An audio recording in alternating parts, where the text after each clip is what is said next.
Em îro xala mucizeya zanistê bikin. Pêşî vîdeoyekî me heye, em du deqe li vîdeoyê me zekin, dûr em li vê derê ne.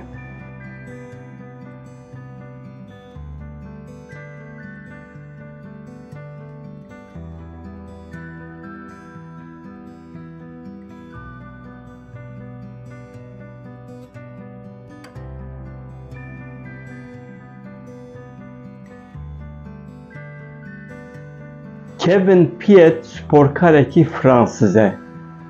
Hê zarok bo qeza derbas kiriye û felç bûye. Ne dikarî bimeşe.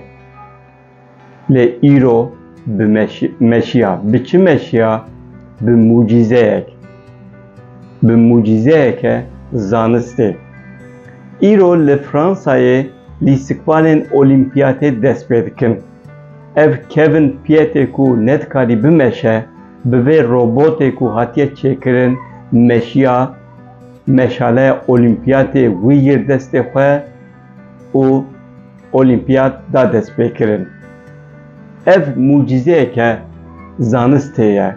Kompanya Fransız bi navê Wondercraft ev mucize çêkiriye, yani ev robot çêkiriye. Wisa roboteke kesên ku felç bûbin wan dikare serningan, wan dide meşandin. Bi çi dixebite? Bi pîl dixebite. İskeleteke bi mirov ve tê girêdan. Li piştê sensor heye. Bi vê îskeletê dikare rûnê, dikare li ser lingan bisekine, dikare bimeşe, dikare bi pêlekanê re here jor, dikare li erdê herî dijwar jî bimeşe. Li piştê sensor heye di vê robotê de. Bi vê sensorê îşaret dide ku kesê vê bikartîne dixwaze bimeşe yan dixwaze li ser lingan bisekine.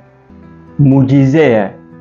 Bi cîhaza di destê kesê bikarhêne re xwe kontrol dike. Dikare berê xwe bigwarîne, dikare leza xwe kêm bike yan zî zêde bike. Zanist tişteke wisa ye. Zanistê îro nîşanî me da dikare kesên felçbûyî jî rake ser lingan. û Kevin Piet yek ji kesên ku ev mucize bikaraniye û îro kêfek gelekî mezin duruyê wî de hebû. Rabû bi ser nigan, evê ku ne dikarî rabe, sporkarê ku ne dikarî rabe, rabû ser piyan, meşiya û kêf kir.